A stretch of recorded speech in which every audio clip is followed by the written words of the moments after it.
Hello everyone, मैं विनोद तोमर। अच्छा, हम लोग लास्ट काफ़ी दिनों से जो है तो अपलोड नहीं कर पा रहे थे वीडियो को।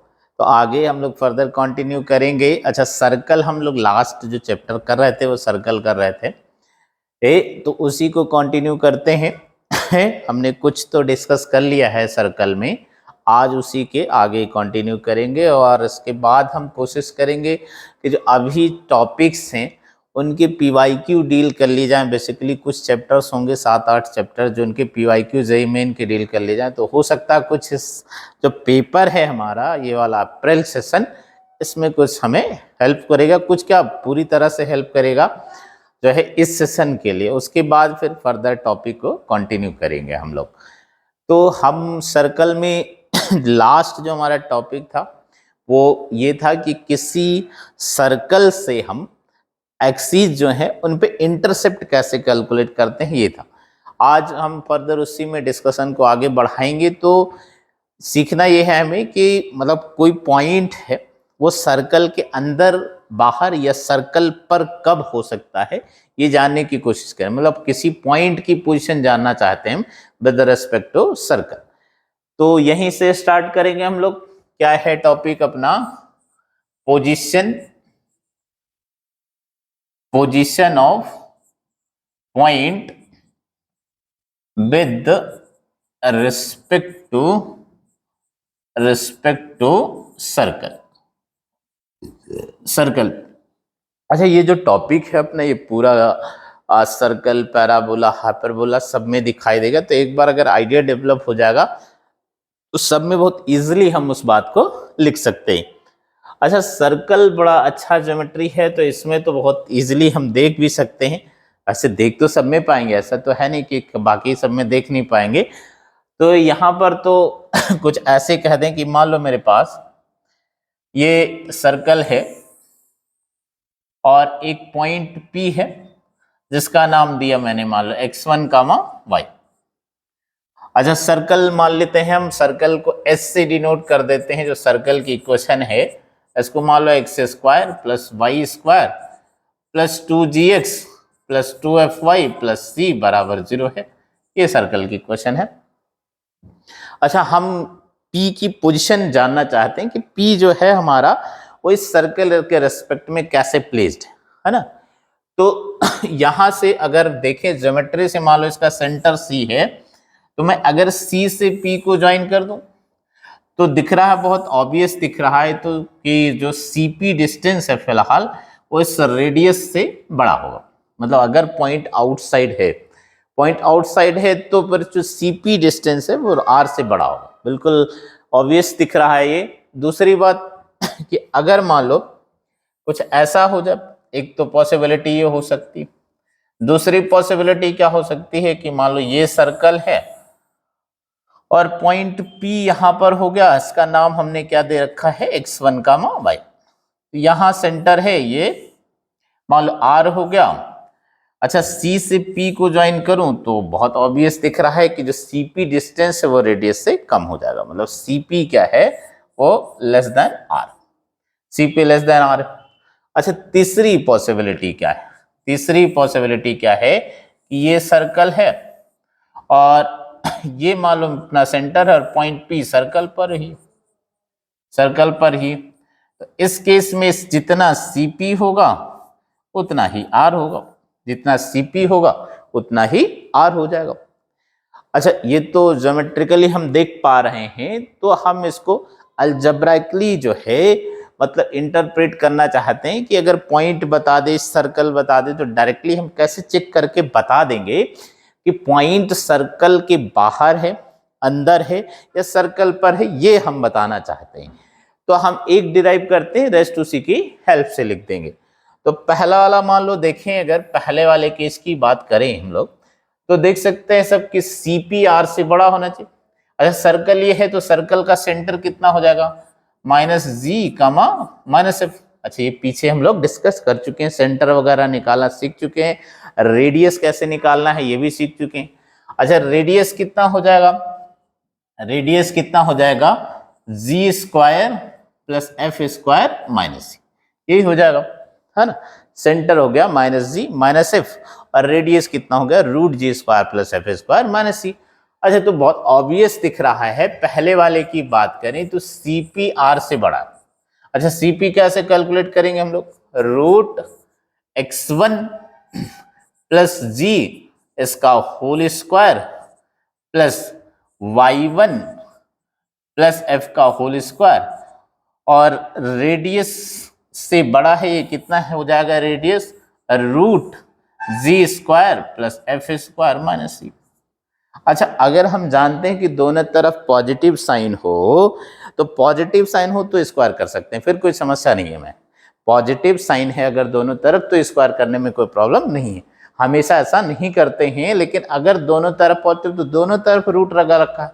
अच्छा, रूट का मतलब ही होता है हमेशा पॉजिटिव स्क्वायर रूट, इसका मतलब स्क्वायर करने में कोई प्रॉब्लम नहीं है।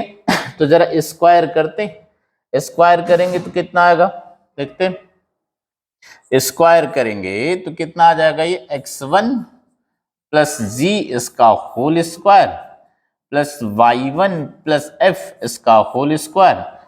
अच्छा, ये कितना हो गया greater than g square plus f square minus c, g square plus f square minus c. अच्छा, अब क्या कर दिया जाए, जरा सिंप्लीफाई कर लिया जाए इसको। तो सिंप्लीफाई करेंगे तो देखा जाए कितना आ जाएगा, ये कितना हो जाएगा x1 square plus y1 square plus 2gx1 plus 2fy1 और प्लस ये वाला कितना आया g square plus f square, और फिर कितना हो गया ये, this is greater than g square plus f square minus c.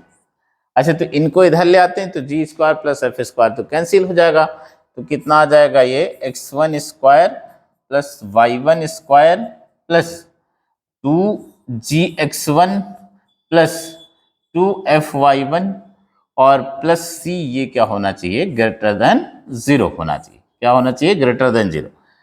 अच्छा, ये जो एक्सप्रेशन है इसकी खास बात क्या है ना, ये जो एक्सप्रेशन आया है इसमें कुछ खास बात ये है कि बस ये हुआ है यहाँ पर जो सर्कल की क्वेश्चन थी अपने पास, अगर उसको नोटिस करें जो सर्कल की क्वेश्चन थी उसी में भाई जहां एक्स वाई था, एक्स वाई रिप्लेस हो गया है एक्स वन वाई वन से, एक्स वाई रिप्लेस हो गया है एक्स वन वाई वन से। तो अब इसको मैं मान लो ये जो एक्सप्रेशन आया है इसको मैं नाम दे देता हूं S1, S1। तो S1 तो पॉजिटिव हो गया, मतलब जब पॉइंट सर्कल के बाहर है तो S1 पॉजिटिव हो गया।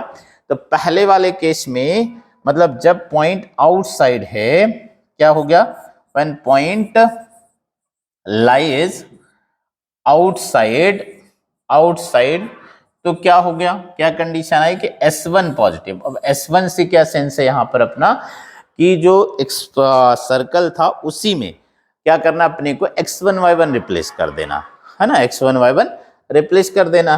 फिर दूसरी बात, दूसरा जो था सिचुएशन हमारे पास वो सर्कल के अंदर, तो अगर सर्कल के अंदर है व्हेन पॉइंट, ये पॉइंट सॉरी यहां पे पॉइंट छूट गया है, when point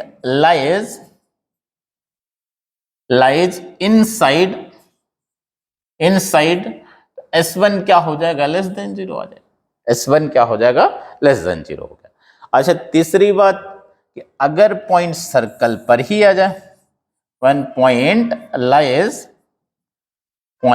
lies on circle, on circle. अच्छा, अब क्या हो जाएगा S1 जीरो हो जाएगा। तो इस तरह से हम अलजेब्रा की मदद से इंटरप्रेट कर सकते हैं कि अगर हमने जो सर्कल है उसकी इक्वेशन में क्या किया, वो पॉइंट रिप्लेस कर दिया, वो पॉइंट रिप्लेस कर दिया पहले। अच्छा, पॉइंट रिप्लेस करने के बाद जो आया उसको नाम दे दिया हमने S1। अब S1 अगर पॉजिटिव आ जाता है तो पॉइंट बाहर है, S1 नेगेटिव आ जाता है तो पॉइंट अंदर है, और S1 अगर जीरो आ जाता है तो पॉइंट क्या है सर्कल पर, पॉइंट क्या है सर्कल पर है। तो एक दो क्वेश्चन करके देखते हैं इस बात को और बेहतर समझने के लिए। जैसे मान लो मैं ये क्वेश्चन लिखूं, find the position of point 1,3 with respect to circle x square plus y square minus 4x minus 6y plus 9 equals to 0। मान लो ये अपने पास है, तो जरा लिख के देखते हैं क्या आ जाएगा अपने पास। अच्छा ये -9 कर लेते हैं, ये -9 कर लेते हैं, तो s क्या हो गया अपने पास, s क्या हो जाएगा, s क्या हो जाएगा x square plus y square minus 4x minus 6y minus 9 equals to 0, ये s हो गया।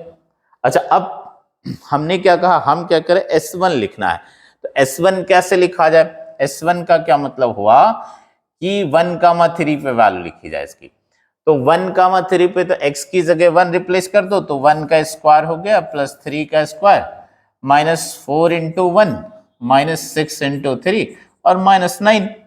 अच्छा कितना आया ये, 9 1 10 हो गया, माइनस 4 माइनस 18 और माइनस 9।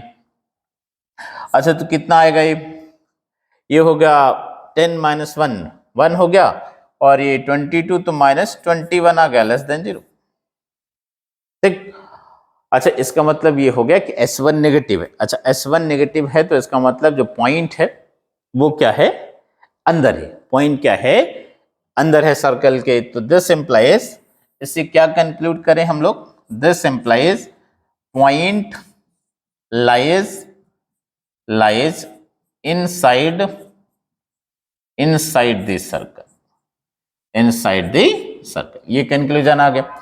एक और कर लेते हैं, एक और कर लेंगे थोड़ी सी बेटर अंडरस्टैंडिंग के लिए। मान लो ये लिख देता हूं मैं, find the value of alpha if alpha कमा 1 lies outside the circle x square plus y square equals to 9, x square plus y square equals to 9, मतलब ये पॉइंट जो है वो सर्कल के बाहर आना चाहिए, तो बता ही दिया अपने को। अच्छा तो हमने क्या सीखा कि पॉइंट सर्कल के बाहर तो उसी केस में आएगा जब S1 जो है, मतलब इस पॉइंट पे जो वैल्यू आनी चाहिए इस सर्कल के एक्सप्रेशन की, वो पॉजिटिव आ जाए। तो पहले जो सर्कल का एक्सप्रेशन लिख देते हैं, मतलब राइट साइड 0 बना देते हैं, तो क्या लिख दिया, let s equals to x square plus y square minus 9 equals to 0, ये हो गया। अच्छा S1 लिख दें, तो S1 का मतलब क्या हुआ, अल्फा स्क्वायर प्लस 1 माइनस 9। अच्छा तो ये कितना हो गया, अल्फा स्क्वायर माइनस 8, है ना। अच्छा अब ये तो गिवन है अपने को कि पॉइंट आउटसाइड है। अच्छा पॉइंट आउटसाइड हो है तो इसका मतलब क्या हो गया, लिख दिया जाए एज पॉइंट लाइज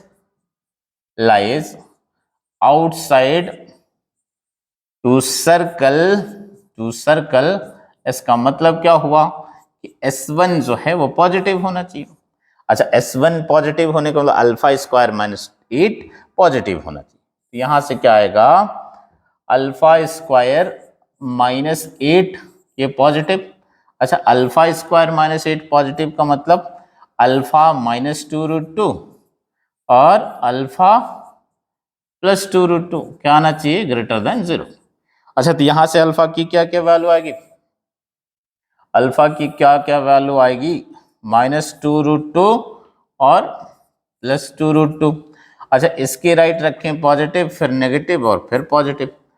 अच्छा ये इनइक्वालिटी सॉल्व करना आना चाहिए अपने को, मतलब जब 2√2 से बड़ा कोई नंबर रख देंगे तो ये एक्सप्रेशन पॉजिटिव कैलकुलेट हो जाएगा और अगर -2√2 और 2√2 के बीच रख देंगे तो ये एक्सप्रेशन नेगेटिव कैलकुलेट हो जाएगा, और -2√2 से छोटा कोई नंबर रख देंगे तो फिर से पॉजिटिव कैलकुलेट। अच्छा ये क्या मतलब, हमको क्या चाहिए, एक्सप्रेशन चाहिए पॉजिटिव।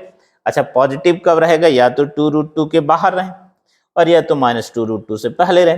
तो इसका मतलब ये हुआ कि अल्फा जो है कहां से कहां तक आ गया, -∞ से -2√2 यूनियन कहाँ से हो गया, 2√2 से इन्फिनिटी। ये आंसर हो गया हमारा। ठीक है, मतलब जब ये पॉइंट आउटसाइड लाई करेगा तो ये आंसर हो जाएगा।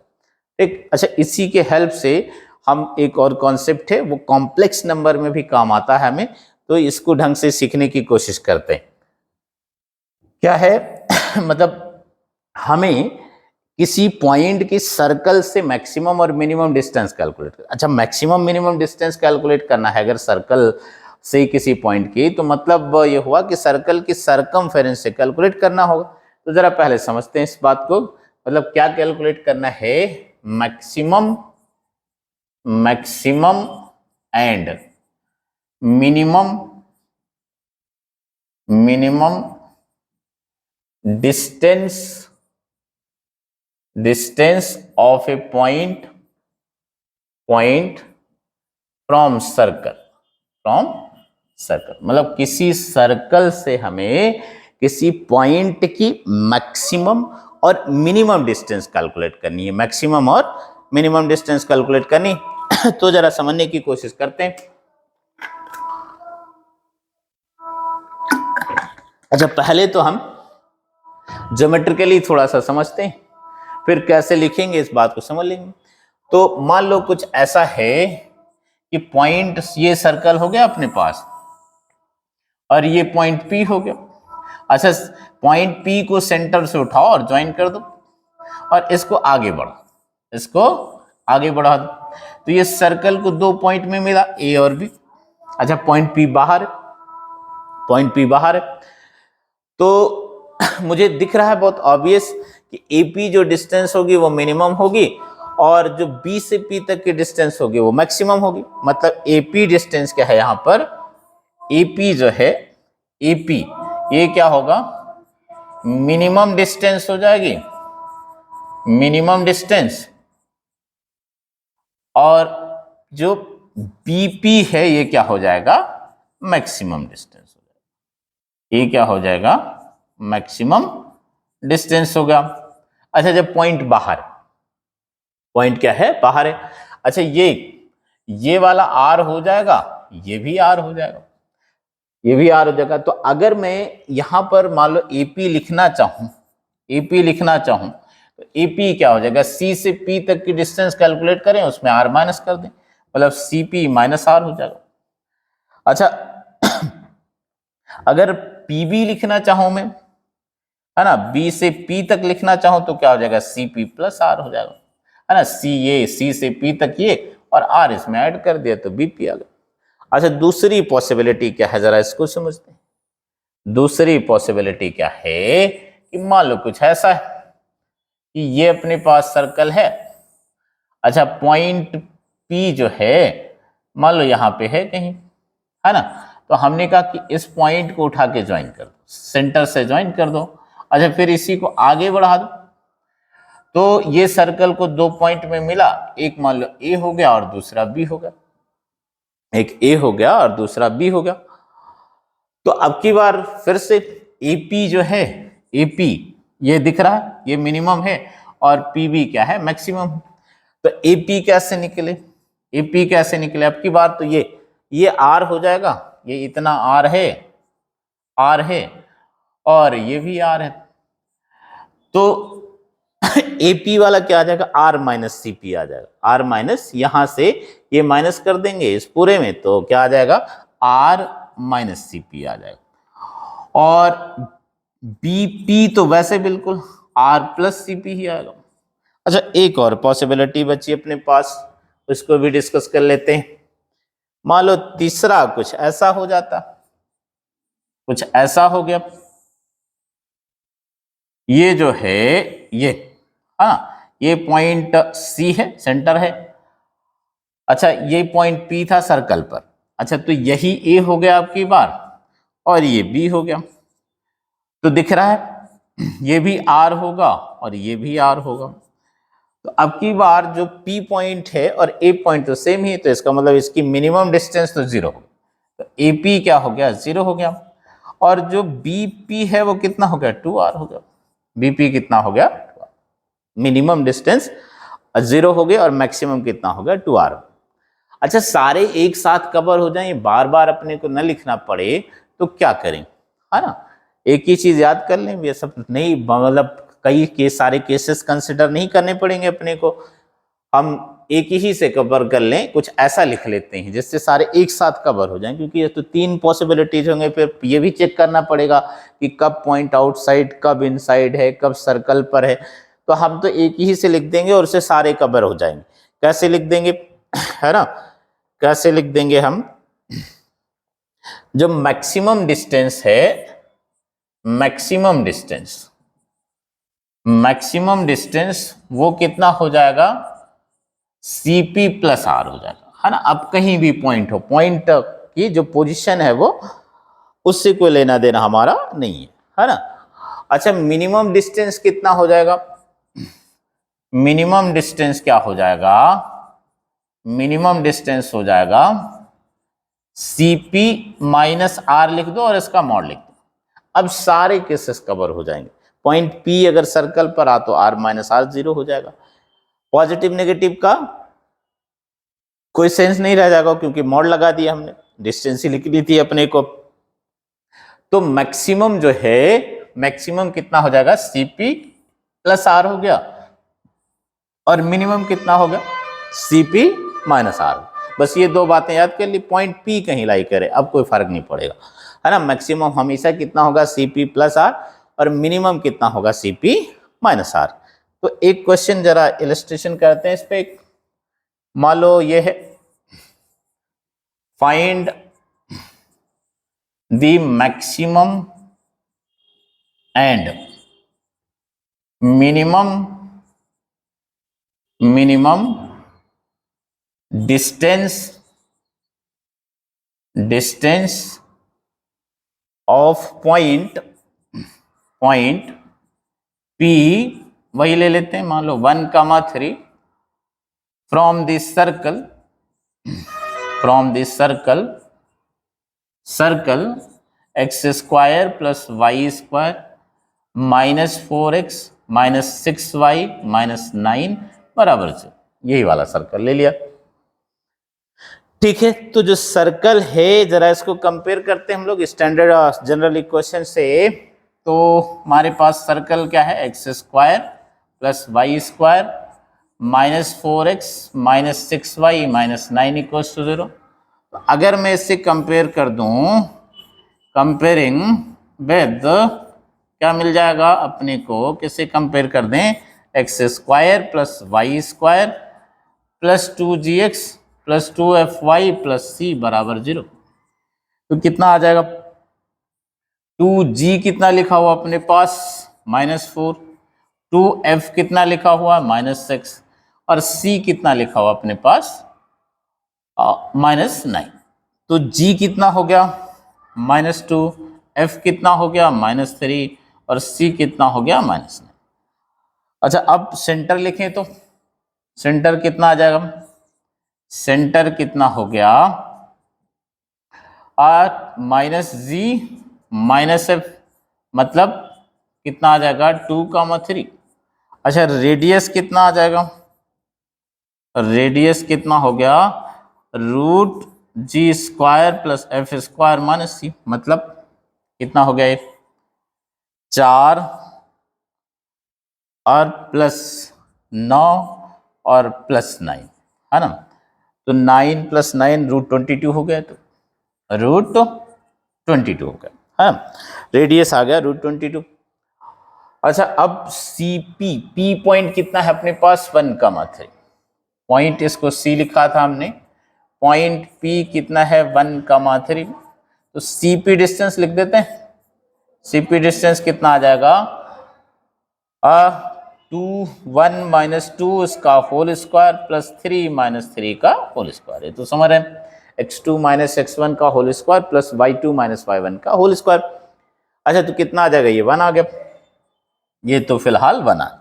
अच्छा मैक्सिमम कैसे लिखा था हमने, है ना, मैक्सिमम कैसे लिखा था हम लोगों ने, मैक्सिमम डिस्टेंस कैसे लिखा था, मैक्सिमम डिस्टेंस कितना था, Cp प्लस आर, है ना।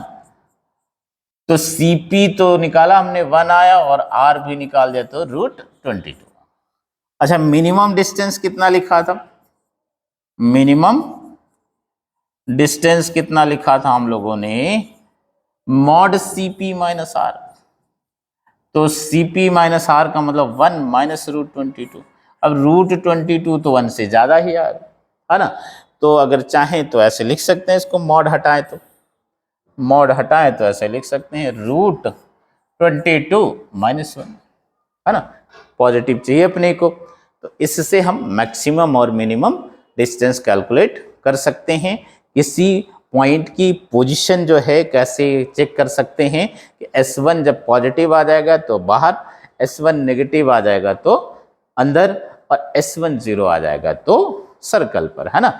आज यहीं तक करेंगे हम लोग, बाकी नेक्स्ट क्लास में। आज यहाँ तक सीखिए सब। Thank you.